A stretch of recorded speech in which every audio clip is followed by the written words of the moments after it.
The antiseptic burned against my fingertips as I scrubbed them raw beneath the hospital's fluorescent lights. Another 18-hour shift, and the emergency room was finally quieting. My shoulders ached under the weight of exhaustion, my scrubs spotted with other people's blood.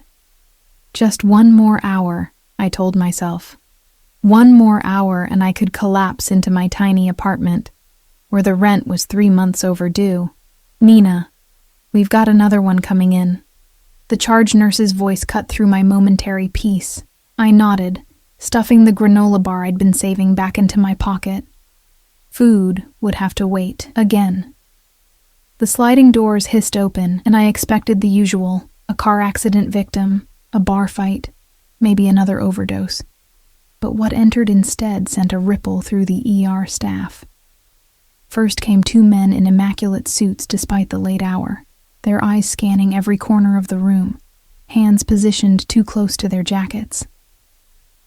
Behind them, supporting a third man between them, were 2 more suited figures. The man in the middle, the one they carried, wore a black coat that probably cost more than my yearly salary. His head hung forward, dark hair obscuring his face, but I could see blood seeping through his sleeve, dripping onto our recently mopped floors.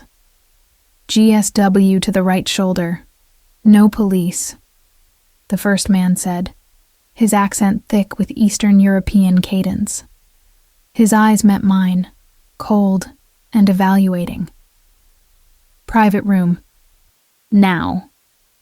The charge nurse, Helen, who had survived 20 years of Chicago's worst traumas, went completely still. "Sir, we have protocols." "Now," he repeated. His hand slipped partially inside his jacket. That's when the bleeding man raised his head. "Enough, Vasily." His voice was quiet, but carved through the tension like a blade.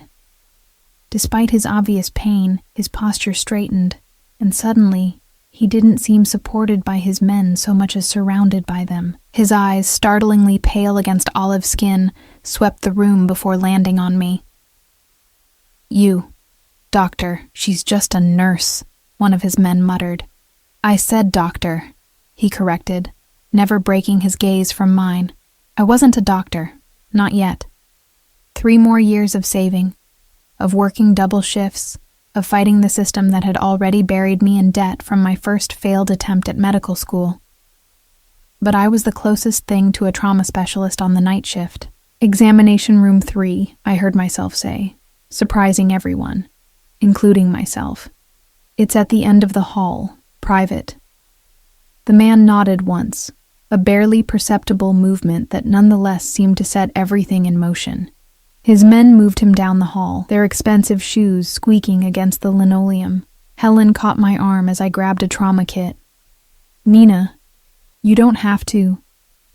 "I know who they are," I whispered.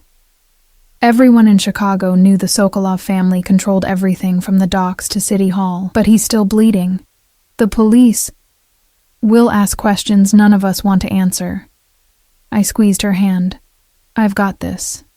Just keep everyone else away." The examination room was already transformed when I entered. 2 men stood at the door, another by the window. The injured man sat on the table, coat removed, dress shirt unbuttoned to reveal a gunshot wound that had torn through his right shoulder. He wasn't looking at his injury, he was looking at me.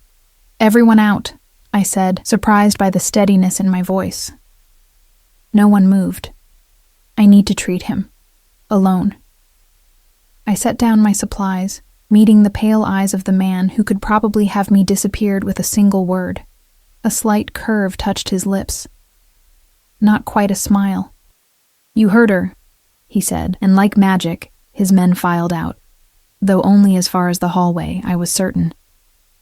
I pulled on gloves and approached, forcing my hands not to tremble. "I need to cut away the shirt." He nodded, and I noticed how controlled his breathing was. Most men with bullet wounds were either screaming or in shock. He seemed merely inconvenienced. "I'm Nina," I said, using medical scissors to carefully cut away the blood-soaked fabric. "Is that relevant to my treatment?" he asked, his voice low and surprisingly soft. "I like to know who I'm putting my hands on." The words slipped out before I could censor them. His eyebrows rose slightly. "Mikhail," he replied after a pause, offering nothing more. The wound was clean, through and through. The bullet had missed anything vital, though blood loss was substantial. "You're lucky," I said, cleaning the area. "Luck has nothing to do with it," he responded. "Skill, perhaps. His or mine remains to be determined." I worked methodically, my exhaustion momentarily forgotten as I cleaned, stitched, and dressed the wound. He never flinched, never made a sound, though I knew the pain must have been excruciating without proper anesthesia. He smelled of expensive cologne, gunpowder, and copper, the last from his own blood. Up close, I could see the fine lines around his eyes, the slight gray at his temples. Not young, but powerful in the way that made age irrelevant. "You have steady hands," he observed while I tied off the final stitch. "I'm working on becoming a doctor." "Working on?" Life got in the way. I secured the bandage, avoiding those eyes that seemed to see too much. "Life?" he repeated, as if testing an unfamiliar word. "Life has a way of doing that." I stepped back, stripping off my gloves. "Keep it clean and dry. Change the dressing daily. You should see a real doctor in 3 days to check for infection." "You're not a real doctor." A dangerous edge crept into his voice. "Not yet," I admitted, "but I'm the best you'll get tonight without questions." He nodded slowly, rebuttoning his shirt with his left hand. I moved to help him, then caught myself. Something told me this was not a man accustomed to being touched without permission. "Your hospital," he said as he eased himself off the table. "It's struggling. Budget cuts, outdated equipment."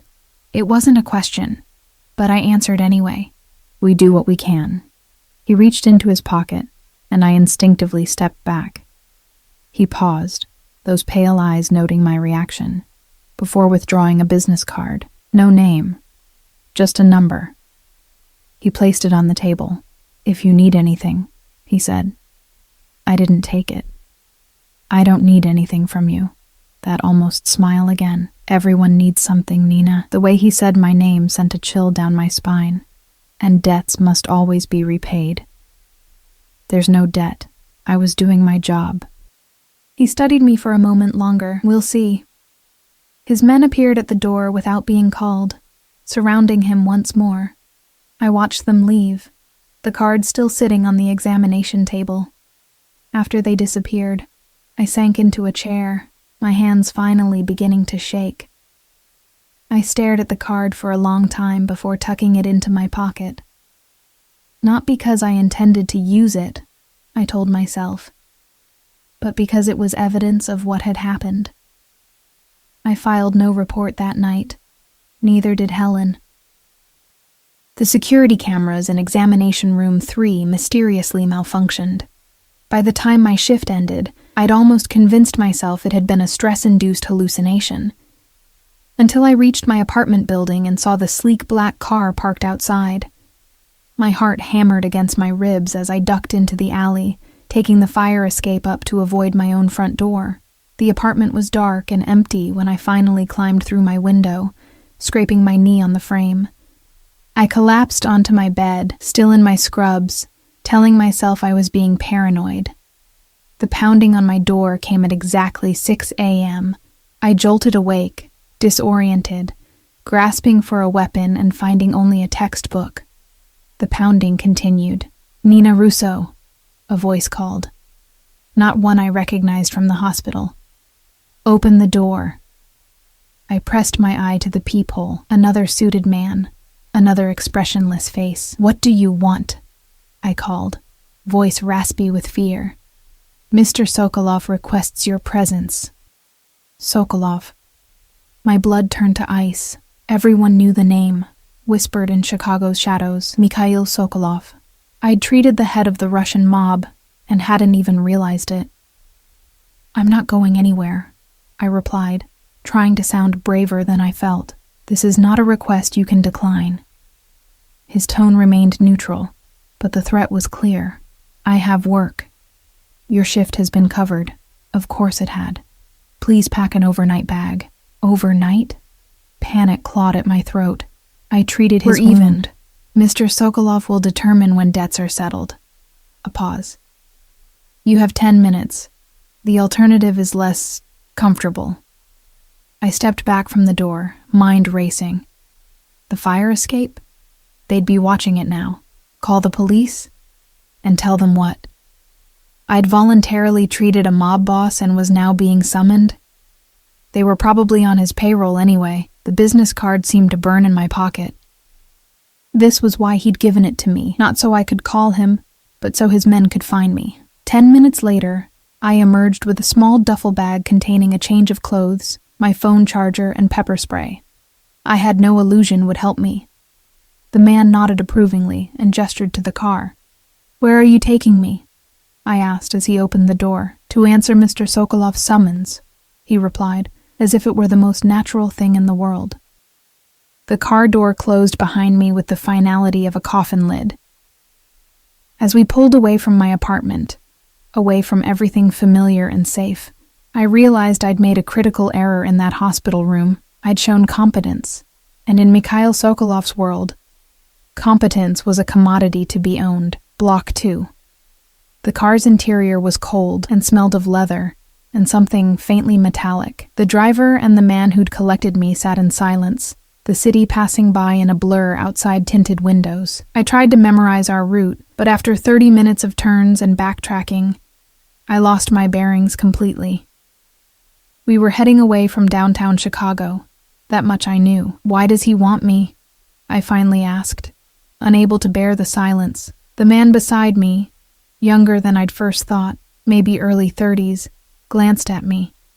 "Mr. Sokolov doesn't explain his reasons. He was shot. I treated him. End of story." A ghost of a smile. "If it were the end of the story, you wouldn't be here." My phone buzzed in my pocket, and I reached for it instinctively. "I wouldn't," the man said, his hand moving to rest on mine. Not gripping, just a warning. "Privacy is appreciated. My friend will worry if I don't answer. Helen was the only one who might actually notice my absence. Your friend knows you won't be at work today. That's sufficient." The casual way he said it sent a chill through me. How far did Sokolov's influence reach? Into the hospital schedules, apparently. Into my life. Definitely. The car turned onto a private road, bordered by tall iron gates that opened silently as we approached. Trees lined the long driveway, screening what lay ahead until the last moment, when the estate came into view. Not a house, but a fortress disguised as a mansion. All stone and glass perched on the lake shore, its windows reflecting the morning light like warning beacons. Security cameras tracked our arrival. Men stationed at strategic points around the property watched with cold professional interest. The car stopped at the main entrance, where wide stone steps led to massive double doors. "Mr. Sokolov is still resting," the young man said as he opened my door. "You'll be shown to your quarters until he's ready to see you." Quarters. Not a room, not a cell. The word choice felt deliberate, designed to confuse rather than comfort.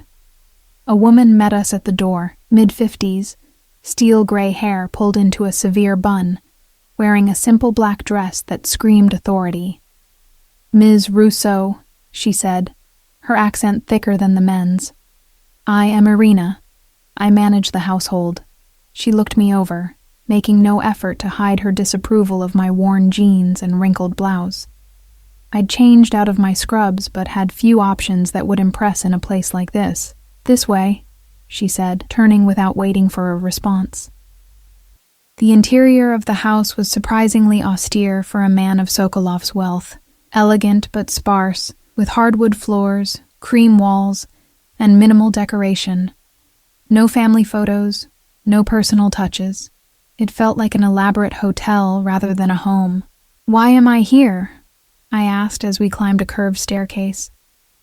"Mr. Sokolov will explain when he sees you." Irina's tone made it clear further questions were unwelcome. The quarters turned out to be a suite larger than my entire apartment. A sitting room opened to a bedroom with a king-sized bed, and beyond that, a bathroom with a shower that could fit 5 people.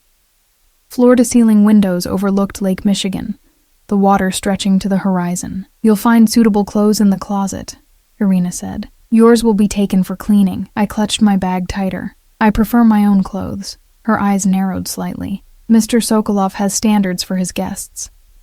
"I'm not a guest, What was I?"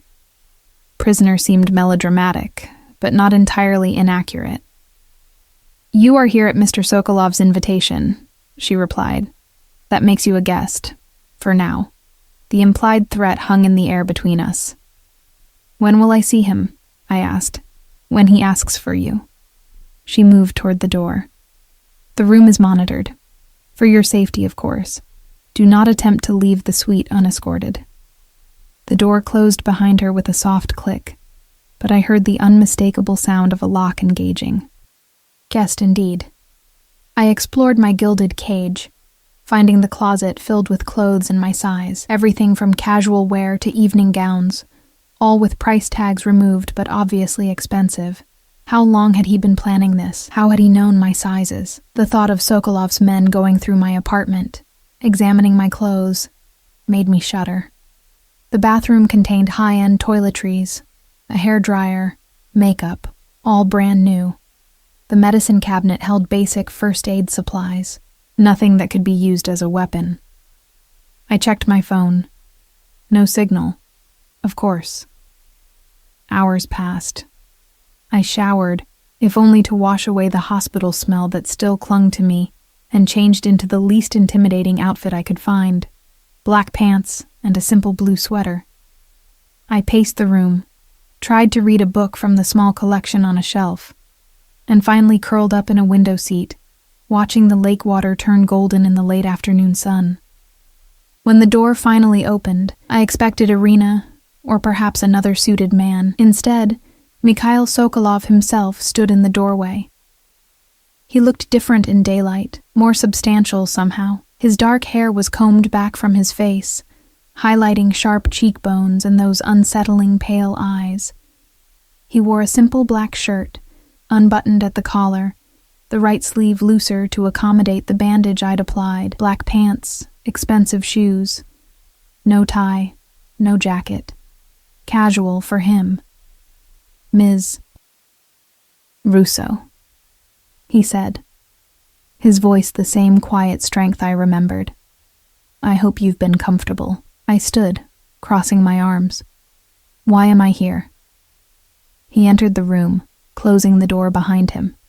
I noticed he moved his right arm carefully, the only indication that the wound caused him any pain. Direct. "I appreciate that quality." He gestured to the sitting area. "Please." It wasn't a request. I sat on the edge of an armchair while he took the sofa opposite, moving with deliberate grace. "You treated my injury last night," he said. "Yes. And now I've been kidnapped." His expression hardened for just a moment before smoothing back to neutral. "You were invited. Perhaps urgently, but invited nonetheless. Why?" "Because I require your services." A cold dread settled in my stomach. "I'm not that kind of nurse." For the first time, I saw genuine surprise on his face, followed by something that might have been amusement. "Your professional medical services, Ms. Russo. Nothing more. There are dozens of doctors on your payroll, I'm sure. Real doctors. None I trust at the moment." He leaned forward slightly. "Someone shot me last night. Someone who should not have known my location. And that's my problem because until I determine who is responsible, I need a medical professional who is definitively not connected to my organization." His eyes never left mine. "You have no ties to any family in Chicago, no criminal record, no suspicious financial transactions.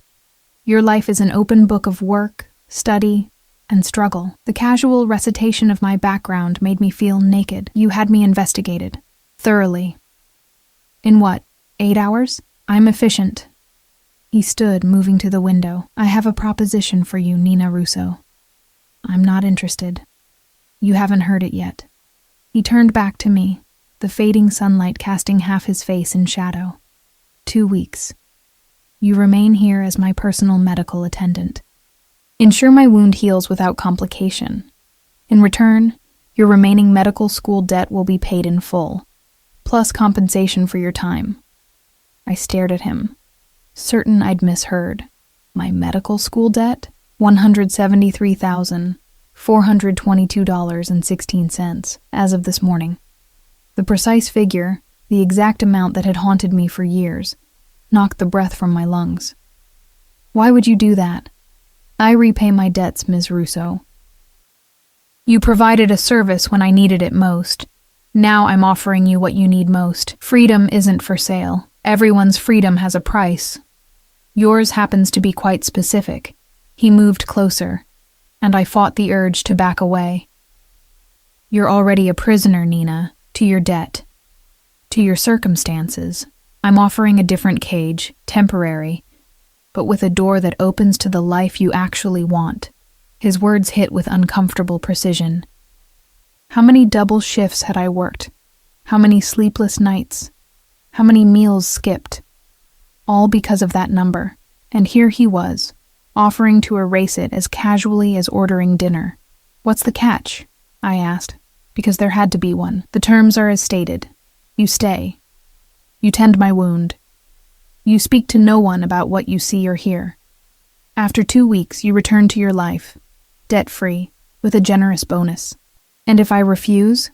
His expression didn't change, but the temperature in the room seemed to drop. "Then you return to your life as it was, with my assurance that our paths will never cross again." It should have been reassuring. It wasn't. "I need to think about it," I said. "Of course, you have until dinner." He moved to the door. 8 o'clock. Irina will bring you something appropriate to wear. I can dress myself." His hand paused on the doorknob. "Consider it part of the experience, Nina. If we're to work together, you should understand the world you're entering." After he left, I sank onto the bed, mind racing. It was madness to even consider his offer. 2 weeks with a dangerous man who controlled half the city. 2 weeks in a house where every movement was watched, every word recorded. 2 weeks playing nurse to a criminal who spoke of debt and honor in the same breath as he ordered people kidnapped. But freedom from my debt, the thought was intoxicating. No more 18-hour shifts. No more choosing between textbooks and groceries. A clear path to finishing medical school without the weight that had been crushing me for years. At precisely 7:30, Irina returned carrying a garment bag. "Mr. Sokolov suggested this," she said, hanging it on the closet door. Inside was a simple black dress, elegant but modest. Nothing overtly sexual or demeaning, as I'd half feared. Still, the idea of wearing clothes he'd selected made my skin crawl. "My clothes are fine," I said. Irina's expression didn't change. "Mr. Sokolov isn't the one wearing them." I met her gaze steadily. "If he wants my medical expertise, he'll have to accept my wardrobe choices." A flicker of something, respect perhaps, crossed her face. "As you wish. Dinner is served in 30 minutes. I will escort you down." When she left, I changed back into my own clothes, the same jeans, but with a clean sweater from my overnight bag. A small rebellion, but it felt necessary to establish that while he might control my location, he didn't control me. Irina returned precisely on time, her disapproval evident but unspoken. She led me down the sweeping staircase and through a series of rooms, each more impersonal than the last, until we reached a dining room, where a table that could seat 20 was set for 2. Mikhail already sat at the head, rising slightly as I entered. The gesture seemed automatic, ingrained long ago by someone who valued manners. He'd changed into a dark suit, his injured arm now hidden beneath a perfectly tailored jacket. His eyes took in my rebellious wardrobe choice, but he merely gestured to the chair to his right. Ms. Russo, please join me." As I took my seat, the gravity of the situation hit me.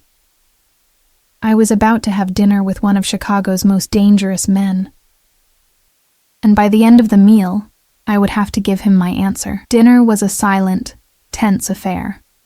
The food, some kind of delicate fish with vegetables I couldn't name, arrived carried by servers who moved like ghosts, appearing and disappearing without acknowledgement. Mikhail ate methodically, his movements precise despite his injury. I barely touched my plate, my appetite smothered by anxiety. "You're not eating," he observed, breaking the silence. "I'm not hungry. You haven't eaten since your shift at the hospital. Nearly 24 hours. He took a sip of water. No wine for him, I'd noticed. "Your body needs sustenance regardless of your emotional state." The clinical assessment irritated me. "Do you monitor everyone's eating habits? Or am I special?" A slight upturn at the corner of his mouth. "I notice details, Nina. It's kept me alive." "Is that what happened to your shoulder, noticing details?" His expression cooled. A momentary lapse. "It won't happen again. Because you'll have me around to patch you up?" He set down his fork with deliberate care. "Have you made your decision?" I pushed my plate away. "Yes." "And?" "I'll stay. 2 weeks, but I have conditions." His eyebrows rose slightly. "You're negotiating?" "If you want me here, yes." I straightened in my chair, meeting his gaze directly. "First, I need to contact my friend Helen. Just a text saying I'm taking personal time. Nothing specific." He considered this. "Acceptable. The message will be reviewed before sending." "Second, I need my medical supplies. Not just whatever you have here, my own kit, my references. I can provide better equipment than a struggling ER. It's not about quality, it's about familiarity, and having something of my own in this strange place." He nodded. "Your supplies will be collected. What else?" I took a deep breath. "I want a written agreement, the exact terms. My debt cleared, compensation for 2 weeks, and my guaranteed safe return." For a long moment, he just looked at me, those pale eyes assessing. Then he reached into his jacket with his left hand and withdrew a folded document, sliding it across the table. "Already prepared," he said quietly. My hands trembled slightly as I unfolded the paper. There it was. Everything I just asked for, spelled out in legal language, including the exact amount of my debt, and an additional $50,000 as compensation for services rendered. At the bottom was a signature, M. Sokolov, the letters sharp and decisive. "You were that certain I'd agree?" I asked, unsettled. "I was certain you were practical." He handed me a pen. "Your life has been defined by survival, Nina. This is simply another survival choice." The way he said it, without judgment or pity, made it somehow worse. I signed the paper before I could change my mind, the pen heavy in my hand. "Excellent," he said, taking back the document. "We begin tonight. After dinner, you'll examine my wound. I need to see your medical history, any allergies, conditions. Irina will provide what's necessary." He glanced toward the doorway, where she had materialized as if summoned. "Show Ms. Russo to the medical room once she's finished her meal." He stood, buttoning his jacket with his good hand. "Until later." After he left, I forced myself to eat a few bites, aware of Irina's watchful presence. The food was undoubtedly excellent, but it could have been cardboard for all I tasted. The medical room turned out to be a fully equipped clinic that would make most hospitals jealous. State-of-the-art monitoring equipment, surgical supplies, medications, all meticulously organized and immaculately clean. "Mr. Sokolov will join you shortly," Irina said. "Everything you require should be here." "Who maintains this?" I asked, running a finger along a tray of surgical instruments. "We have specialists who visit when needed." "But not now." Her expression remained neutral. "As Mr. Sokolov explained, there are trust issues at present, because someone shot him." She stiffened slightly. "You should not concern yourself with matters beyond your responsibilities." Hard not to when those matters put a bullet through my patient. She studied me for a moment. You are direct for someone in your position. And what position is that? Temporary, she replied, turning to leave. Remember it. I was examining the medication cabinet when Mikhail entered. He'd removed his jacket and tie, and his shirt was already unbuttoned halfway down his chest. The clinical part of my brain noted the lean muscle beneath olive skin, while another part registered his physicality in a way that made me immediately redirect my attention to the bandage visible beneath his partially removed shirt. Sit, I instructed, gesturing to an examination table. He complied with surprising docility, finishing the removal of his shirt. The bandage I'd applied at the hospital was still in place, no blood seeping through, a good sign. Any pain? I asked, pulling on gloves. Manageable. That's not an answer. His eyes met mine. 7 out of 10 when moving, 4 at rest. I nodded, gently removing the bandage. The wound looked clean, the stitches intact. No signs of infection. I cleaned the area, my touch professional despite the intimacy of the situation. The exit wound? I asked. He turned slightly, allowing me access to his back. The smaller hole where the bullet had exited was similarly clean. You're healing well, I said, applying fresh bandages. But you need to rest the arm completely. No movement if possible. That's not practical. Neither is tearing your stitches and developing an infection. I disposed of the old bandages. Do you have antibiotics? He nodded toward a cabinet. Everything is there. I found what I needed and prepared an injection. When I turned back, he was watching me with an intensity that made me pause. What? I asked. You're different here, he observed, more confident. This is my territory. Medicine. I indicated the needle. This will sting. He didn't even flinch as I administered the injection, his eyes never leaving my face. The silence between us grew heavy with unasked questions. Who shot you? I finally asked, disposing of the needle. That doesn't concern you. It does if they might try again while I'm here. A ghost of a smile touched his lips. Concerned for my safety or yours? Both. I don't want to get caught in the crossfire of whatever war you're fighting. He studied me for a long moment. There is no war, Nina. Merely a reorganization of relationships. That involves bullets? Sometimes. He rebuttoned his shirt one-handed, declining my offer of help with a slight shake of his head. You're safe here. No one would dare breach this house. The certainty in his voice should have been reassuring. Instead, it reminded me of exactly who he was, a man whose power was built on fear and violence. I'd like to go back to my room now, I said, suddenly exhausted by the day's events. He nodded, calling for Irina without raising his voice. She appeared so quickly she must have been waiting just outside. One more thing, he said as I reached the door. Tomorrow morning. Breakfast at 7. We have matters to discuss. It wasn't a request. Back in my gilded cage, I tried to process everything that had happened. 24 hours ago, I'd been an overworked ER nurse with crushing debt and fading dreams. Now I was the private medical attendant to a mob boss with a contract promising financial freedom if I survived the next 2 weeks. I sent the approved text to Helen. Just enough to keep her from worrying, not enough to raise questions. Then I lay on the too-soft bed, staring at the ceiling. Certain sleep would never come. I woke disoriented, sunlight streaming through windows I didn't recognize.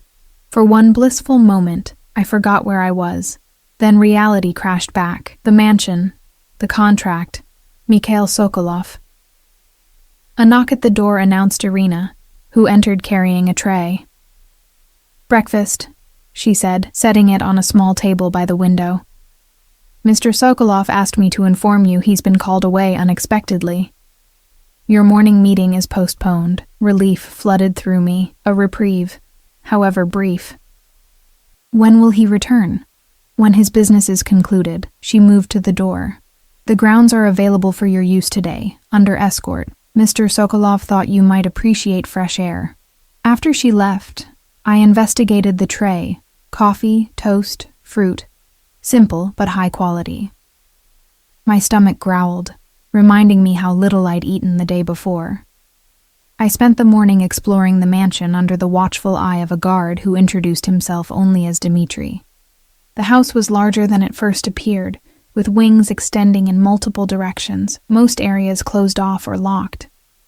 The parts I could access were all similarly impersonal: expensive but generic art, furnishings that looked barely used, no photographs or mementos anywhere.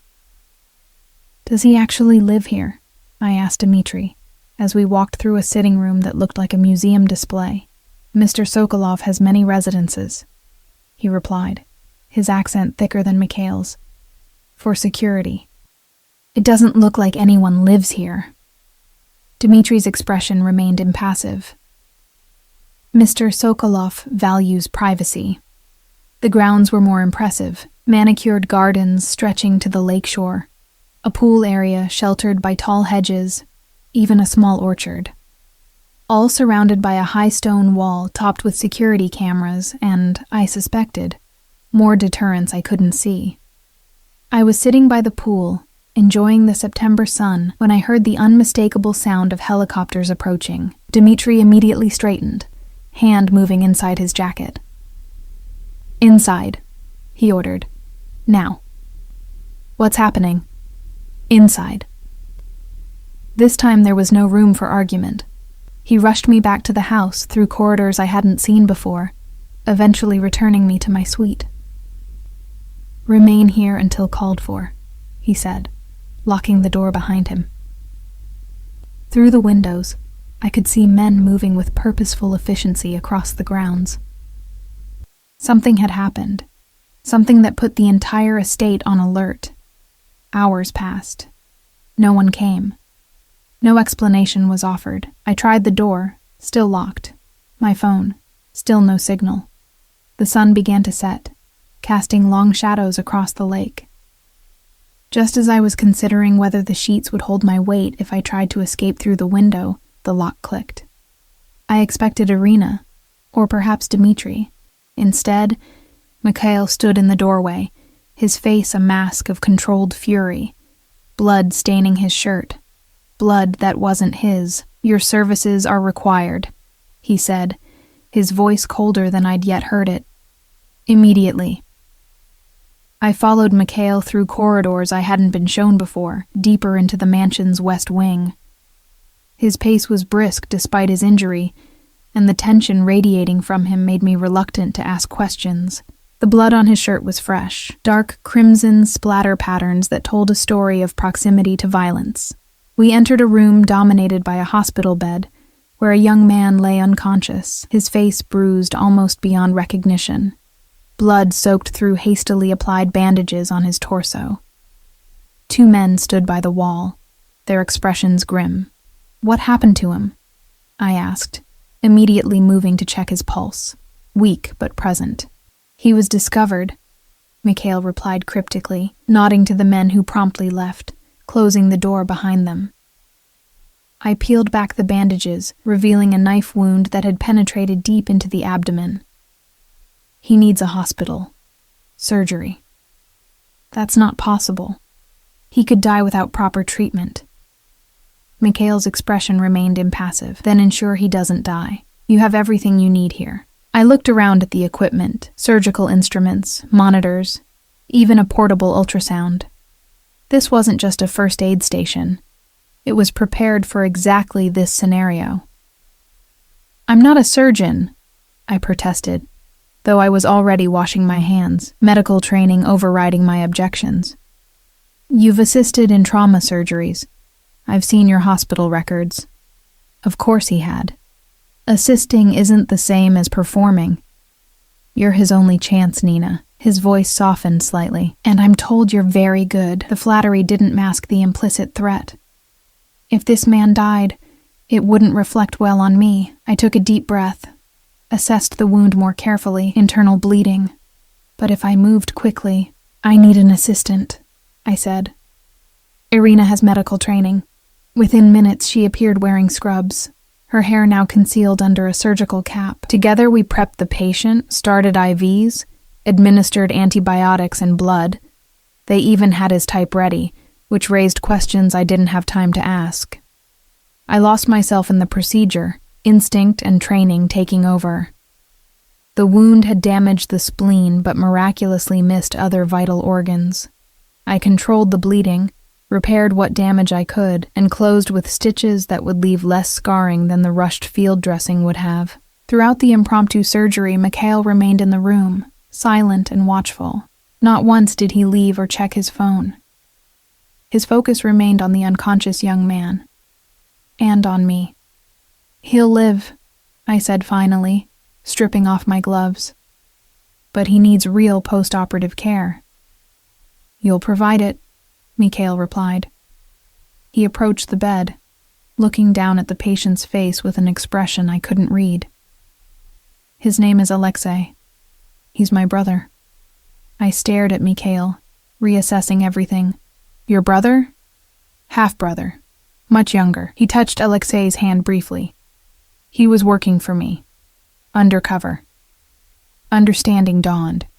"He was your informant, looking for whoever shot you." Mikhail's eyes met mine, their usual coolness now tinged with something darker. "He found them. At considerable cost." The implication sent a chill down my spine. "And now?" "Now I handle the situation." He moved toward the door. "Stay with him. If his condition changes, call for Irina immediately." "Mikhail," I said, surprising myself by using his first name. He paused, hand on the doorknob. "What are you going to do?" He studied me for a long moment. "It's better if you don't know. If it involves more people needing emergency surgery, it won't." He cut me off. "That phase is concluded." The certainty in his voice told me everything. Retribution had already been delivered. I spent the night monitoring Alexei, checking his vitals, adjusting his medication. He was young, early 20s at most, with features similar enough to Mikhail's to confirm their relation. Around dawn, he finally regained consciousness, disoriented and in pain. "Where?" His voice was barely audible. "You're safe," I assured him, checking his pupils. "I'm Nina. I'm a nurse." His eyes, the same pale color as his brother's, focused on me with confusion. "Mikhail's Nina?" The possessive pronoun startled me. "I'm taking care of your brother's wound, and now yours." A ghost of a smile touched his swollen lips. "He found you." Before I could ask what he meant, Alexei drifted back to sleep, the pain medication pulling him under. I sat back in my chair, troubled by his words. Mikhail's Nina. What had Mikhail told him about me? Morning brought Mikhail back to the room, now dressed immaculately in a fresh suit, no trace of yesterday's blood or fury. He checked on Alexei himself, his touch gentle as he brushed hair from his brother's forehead. "You should rest," he told me. "Irina will take over." I was exhausted but reluctant to leave my patient. "I should monitor. You've been awake for over 24 hours. Doctor's orders." His tone was lighter than I'd ever heard it, almost teasing. "I'll have food sent to your room." Too tired to argue, I returned to my suite, showered away the antiseptic smell, and fell into bed, asleep almost before my head hit the pillow. I dreamed of blood and pale eyes and contracts signed in red ink. When I woke, the sun was setting. I'd slept the entire day. A covered tray sat on the table by the window, the food long cold. I was pulling on a sweater, intending to check on Alexei, when my door opened. Mikhail entered without knocking, carrying a bottle of vodka and 2 glasses. He'd shed his suit jacket and rolled up his sleeves. Both of them, I noticed, despite his injury. "How is he?"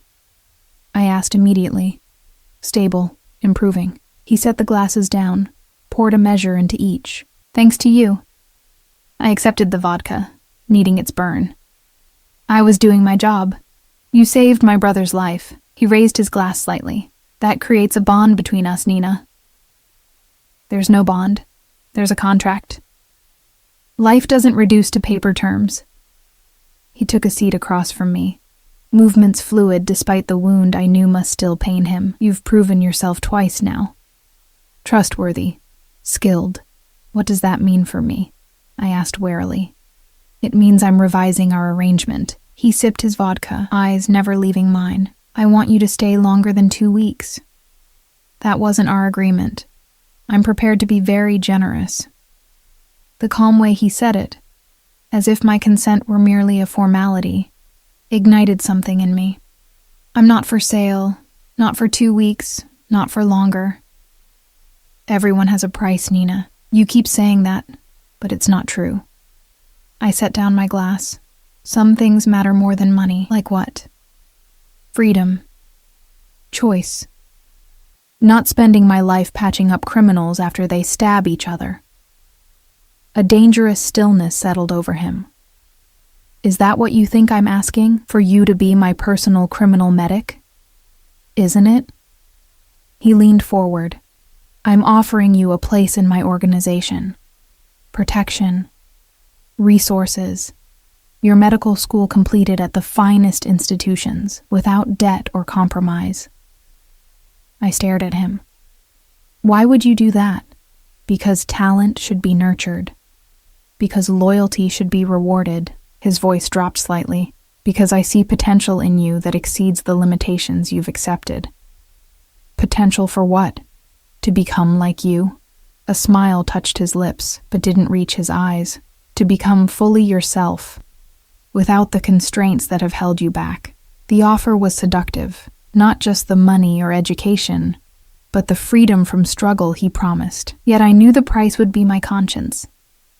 Paid in increments so small I might not notice until it was gone completely. I can't, I said softly. He studied me, head tilted slightly. You haven't even asked what your duties would be. It doesn't matter. I became a nurse to help people, not to enable violence. And who exactly do you help in that understaffed ER? The system is already broken, Nina. I'm offering you a chance to work outside it. By becoming part of your system instead? Trading one cage for another? His expression hardened. My offer expires at midnight. Think carefully before you refuse. After he left, I paced the room, mind racing. The rational part of me said to accept, to take his money, his protection, his promises of education and advancement. What difference did it make whose wounds I treated, as long as I could eventually help others? But a deeper part knew that once I stepped fully into Mikhail Sokolov's world, there would be no stepping out. The invisible threads would tighten until they became chains, golden perhaps, but chains nonetheless. I needed to leave. Now. Before midnight. Before he could make the decision for me. The lock on my door had been disengaged since Mikhail's visit. I slipped into the hallway, moving quietly toward the room where Alexei recovered. I had to check on him once more before I attempted escape. Professional obligation, I told myself. Not concern for the young man whose life I'd saved. Alexei was awake when I entered, propped up slightly against pillows, looking better than I'd expected. Nina, he said, his voice stronger. I wondered if you'd come. I checked his vitals, pleased with his progress. How's the pain? Bearable. His eyes, so like his brother's, studied me curiously. You're leaving, aren't you? I froze. What makes you say that? Your face. The way you're checking everything twice, saying goodbye without words. He shifted slightly, wincing. He won't stop you. Your brother. Mikhail respects choice, even when he doesn't like the outcome. Alexei's gaze was disconcertingly perceptive. But he's rarely wrong about people. If he made you an offer, there was reason. I adjusted his IV, avoiding his eyes. I don't belong in your world. Few do at first. It grows on you.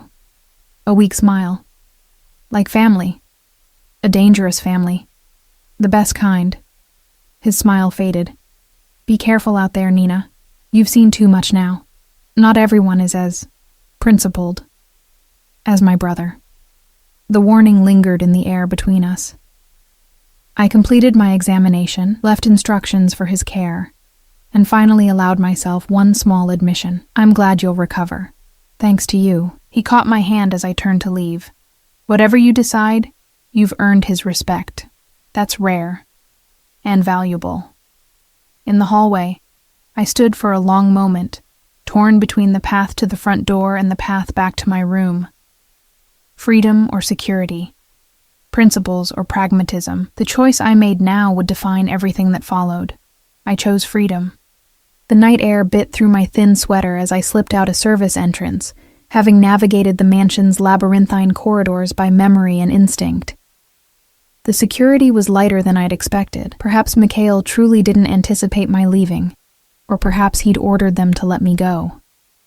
Either way, I found myself beyond the stone wall, trudging along the private road that led eventually to the main highway.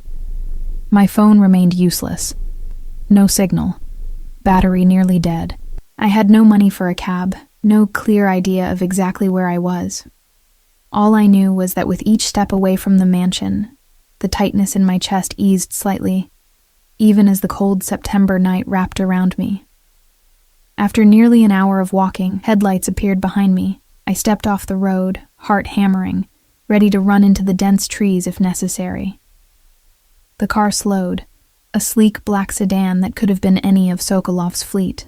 But when the window rolled down, it wasn't one of his men who looked out at me.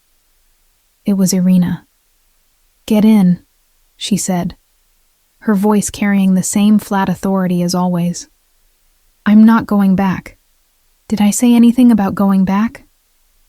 She pushed open the passenger door. "It's 3 miles to the highway, then another 15 to the nearest town. Your choice." I hesitated, weighing my options. The night was getting colder, and my chances of finding another ride were slim. "He didn't send you?" I asked. "Mr. Sokolov doesn't know I'm here." Something like disapproval colored her tone. He wouldn't approve. That, more than anything, convinced me. I slid into the passenger seat, the car's warmth immediate and welcome. "Why are you helping me?" I asked, as she pulled back onto the road. Irina kept her eyes forward. "Mr. Sokolov values loyalty above all else. He surrounds himself with those who understand this principle. That doesn't answer my question, doesn't it?" She glanced at me briefly. "I've served the Sokolov family for 30 years. I watched Mikhail grow from a boy into the man he is now. My loyalty is to his best interests, even when he cannot see them clearly. And letting me go is in his best interest? You are a complication he doesn't need right now." Her hands tightened slightly on the steering wheel. "Alexei's injury has unsettled him, made him vulnerable to attachments. The implication stunned me. There's nothing between Mikhail and me." "Perhaps not from your perspective." She turned onto the highway, accelerating smoothly. "Where am I taking you?" "Chicago. My apartment." I gave her the address, mind still reeling from her words. Mikhail Sokolov attached to me? It seemed absurd. Yet I couldn't deny the intensity of his focus, the generosity of his offer, the personal attention he'd shown me despite his own injuries and responsibilities. We drove in silence for nearly an hour before Irina spoke again. "He will look for you." I figured. I watched the highway lights blur past. "Will he find me?" "If he wishes to." She signaled for an exit, but I don't think he will. "Why not?" "Because Mikhail respects strength. Walking away from what he offered took courage." A small, unexpected smile touched her lips. "He admires that quality, even when it frustrates him." As the familiar outlines of Chicago's skyline appeared, a strange melancholy settled over me. I was going back to my life, my real life of double shifts and crushing debt and fading dreams. The fantasy of financial freedom was over. "Your contract," Irina said, as if reading my thoughts. She reached into her jacket pocket and handed me a folded paper, the agreement I'd signed. "What about it?" "It's still valid. Mr. Sokolov honors his commitments." I unfolded the paper with trembling hands. Across the bottom, beneath our signatures, a new line had been added in the same sharp handwriting. Terms fulfilled. Debt to be cleared as agreed. I don't understand, I whispered. I didn't stay 2 weeks. You saved his brother's life. Irina's voice softened almost imperceptibly. To Mikhail, that's worth more than any time frame. We reached my apartment building just before dawn. The streets quiet and empty. It looked smaller than I remembered. Shabbier in the harsh light of reality after the luxury of Sokolov's world. This is where we part ways, Nina Russo, Irina said as I opened the car door. I suggest you return to your life and forget the past few days. I knew she was right. The safest path forward was to pretend none of it had happened. The gunshot wound, the mansion, Alexei, Mikhail's offer. Yet as I stepped out of the car, I found myself turning back, tell him. I hesitated, unsure what message I could possibly send that wouldn't sound like weakness or regret. Tell him I hope his shoulder heals well. Irina's expression remained impassive, but something like understanding flickered in her eyes. Goodbye, Ms. Russo. The car pulled away, leaving me alone on the sidewalk with nothing but a signed contract and memories that already felt like a fever dream. Life resumed its familiar rhythms. I returned to the ER, explaining my absence as a family emergency. Helen asked questions at first, but eventually accepted my vague responses. The hospital remained understaffed. The patients kept coming, and my debt, true to Mikhail's word, vanished from my accounts within 3 days. A week passed, then 2. I found myself scanning the faces of suited men on the street, tensing when black sedans slowed near the hospital. But no one came for me. No messages, no surveillance that I could detect. It was as if Mikhail Sokolov had erased me from his world as completely as he'd erased my debt. I should have been relieved. Instead, I felt strangely hollow, as if I'd glimpsed something rare and powerful that I'd never experience again, on the 17th day after my escape. Not that I was counting. I arrived home from a particularly brutal shift to find my apartment door unlocked. I froze in the hallway, heart pounding. Someone had been inside, might still be inside. My first thought was burglary, but nothing appeared disturbed when I cautiously peered through the cracked door. Instead, a single item sat on my kitchen table, a small, expensive-looking gift box, wrapped in silver paper with no card or marking. I approached it warily, half expecting it to explode. When nothing happened, I carefully unwrapped it, lifting the lid to reveal a cell phone. Sleek, new, and already activated. As I held it, it buzzed with an incoming text message from an unlisted number. 3rd and Monroe, 9 p.m. If you're curious, no signature, none needed. I stood in my kitchen, the phone heavy in my hand, wrestling with the decision. Going would be insane. Staying would be safe. But safety, I was beginning to realize, wasn't the same as living. At 8:55 p.m., I walked into the small Italian restaurant at 3rd and Monroe, wearing the one decent dress I owned.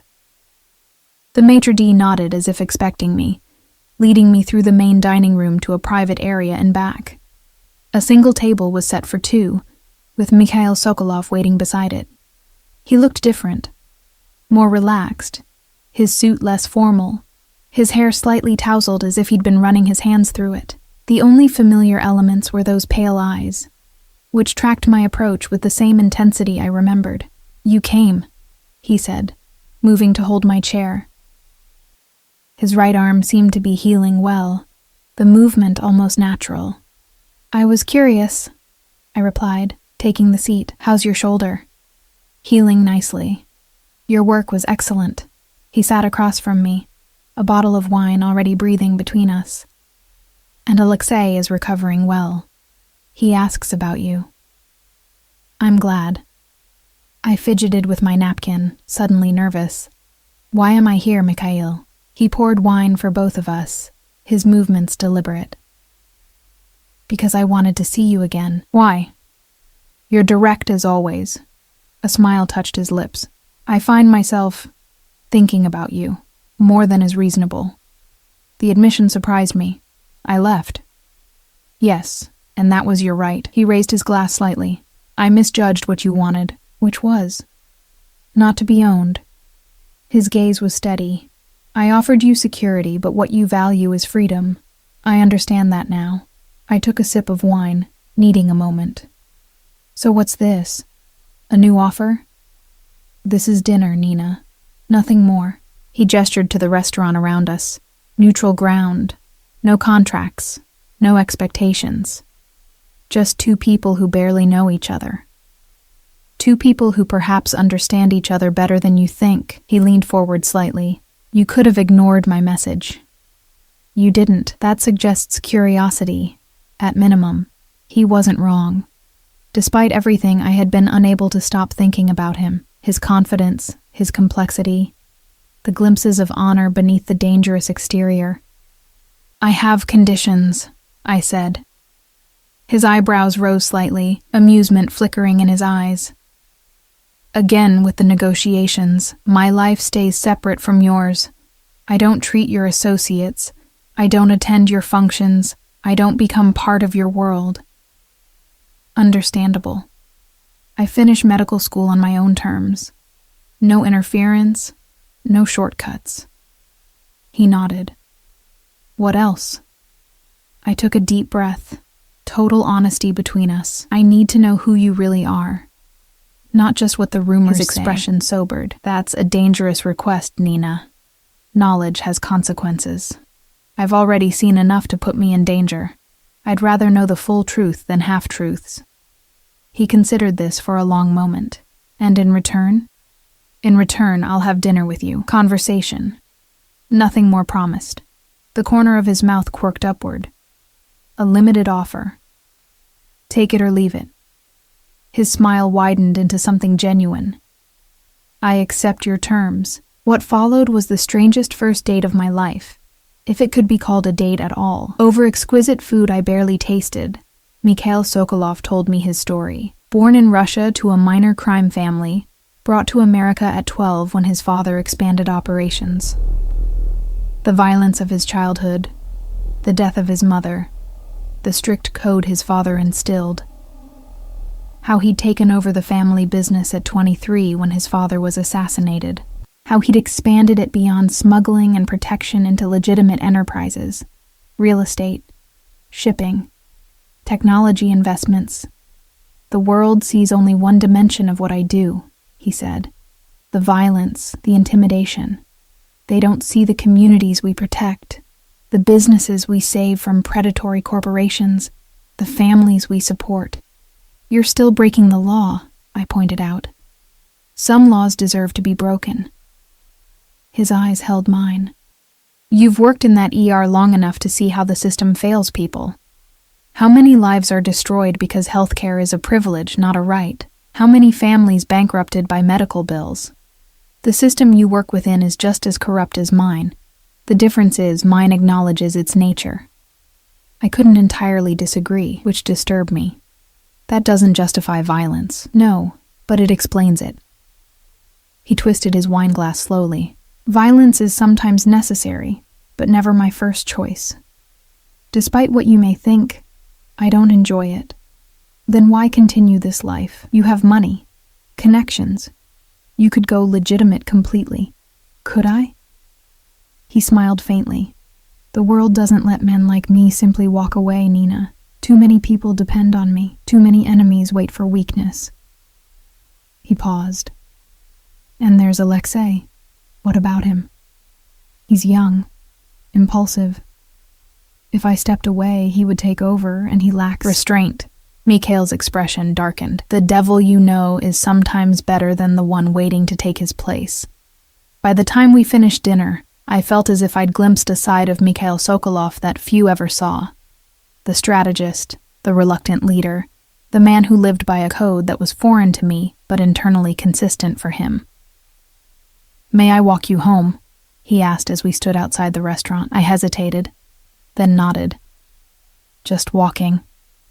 The night was cool but pleasant, stars visible between the city's towers. We moved side by side, not touching, an invisible boundary between us that neither crossed. "What happens now?" I asked as we neared my building. "That depends on you." He stopped, turning to face me.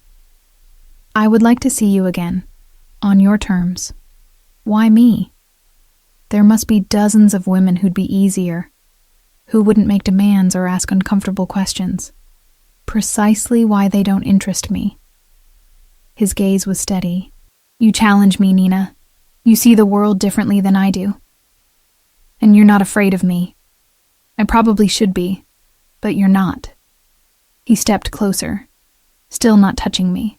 "Tell me to walk away, and you'll never see me again. Your debt is cleared, your future secured. No obligations." I knew I should say it. Tell him to leave, to never contact me again. It was the sensible choice, the safe choice. Yet the words wouldn't come. "I need time," I said instead, "to think about what this means, what it could become." He nodded, accepting this without protest. "The phone I gave you, it's secure, untraceable. Use it when you've decided." "And if I never call?" "Then I have my answer." Something like vulnerability flickered across his face, so briefly I might have imagined it. "But I hope you will." He didn't try to kiss me, didn't try to touch me. He simply inclined his head in a gesture that somehow carried more respect than any I'd received before, then turned and walked away, a solitary figure against the city lights. I watched until he disappeared, caught between worlds, between choices. 3 days later, I was back in the ER when they brought in a young woman, barely conscious, her face bruised beyond recognition. Domestic violence, the paramedics reported. Boyfriend had been beating her for months. This time he'd nearly killed her. I worked to stabilize her, fury building with each new injury I discovered. Broken ribs, internal bleeding, cigarette burns on her arms. By the time we transferred her to surgery, my hands were shaking with rage. "Third time she's been here this year," Helen said quietly as we cleaned up. "Police do nothing. Restraining orders just a piece of paper." "She'll go back to him," another nurse added. "They always do." "Not this time," I heard myself say. "Not if someone stops him first." Helen gave me a strange look. "That's not our job, Nina, but what if it could be?" The thought arrived unbidden, dangerous in its simplicity. That night, I pulled out the phone Mikhail had given me. I stared at it for a long time before typing a message. "There's a man named Carl Jennings. He nearly killed his girlfriend today. She's in surgery at Chicago Memorial right now." I hesitated, thumb hovering over the send button. This was crossing a line, using Mikhail's power, his connections, for my own sense of justice. Once done, it couldn't be undone. My phone buzzed with a new text from Helen. "Sarah didn't make it. Lost too much blood. Police still investigating." Sarah, she had a name. She had been someone's daughter, friend, maybe sister. Now she was a statistic. Another woman failed by a system designed to protect men like Carl Jennings. I hit send. The response came almost immediately. "What would you like to happen to him?" I took a deep breath and typed, "Justice, not death. But something he'll never forget. Consider it done. Dinner tomorrow?" I smiled despite myself. "Yes. But I'm buying this time." 3 days later, Carl Jennings was found beaten and bound on the steps of Chicago PD with evidence of his crimes. Photos, videos, text messages confessing to Sarah's murder, taped to his chest. He would never hurt anyone again. When I met Mikhail for dinner that night, neither of us mentioned Carl Jennings. We didn't need to. Something had shifted between us. An understanding. An acknowledgement that perhaps our different worlds could occasionally align for a greater purpose. "I've been thinking about your conditions," he said, as we walked along the lakeshore afterward, closer now but still maintaining that careful distance. "And I want to propose an addition." He stopped, turning to face me. "When you become a doctor, which you will on your own merit, I'd like to fund a clinic, your clinic, in neighborhoods that need it most. I stared at him. Why would you do that? Because talent should be nurtured, because some systems need to be challenged from within. His eyes held mine. Because I believe in what you could accomplish. With blood money? With money that could finally do some good. He moved closer, his voice softening. You don't have to answer now. It's just something to consider for the future. Our future. The unspoken implication hung in the air between us. I'm still not part of your world, I said firmly. No. You would be creating your own. He hesitated, then slowly reached out, giving me time to pull away before his fingers brushed mine. With occasional intersections between our spheres, the touch sent electricity up my arm. Intersections? Dinners, conversations. His fingers intertwined with mine. Perhaps if you wished more, eventually. I didn't pull away. I still don't agree with everything you do. I would worry if you did. His thumb traced circles on my palm. Your moral compass is part of why I... He stopped, seeming to catch himself. Part of why you what? I pressed. His pale eyes met mine, more vulnerable than I'd ever seen them. Part of why I can't stop thinking about you. Why I sent Arena to make sure you got home safely that night. Why I had your debt cleared immediately, even knowing you might never speak to me again. The confession hung between us, raw and honest. This dangerous, powerful man had exposed a weakness. Me. This is complicated, I whispered. The best things usually are. He raised our joined hands, pressed his lips to my knuckles in a gesture both old-fashioned and intimate. I'm a patient man, Nina. I can wait while you decide what you want this to become. As he looked at me in the moonlight, I realized I was already deciding. Each step toward him was a choice, to see the complexity behind the feared name, to acknowledge the gray areas I'd once considered black and white, to admit that perhaps his world and mine weren't as separate as I'd believed. I want to take it slow, I said. One step at a time. He nodded, the relief in his eyes unmistakable. At your pace. Always. We continued our walk, hands still connected, the boundary between us not erased, but intentionally crossed. I didn't know where this path would lead, whether to heartbreak or something transformative. I only knew that for the first time in years, I was moving forward rather than simply surviving. Somewhere across the city, a clinic waited to be built, patients waited to be healed, and I, former ER nurse who had treated a Mafia boss's wound on a fateful night, was stepping into a future I never could have imagined. One where power and compassion, dark voice was mine, and I was finally ready to make it.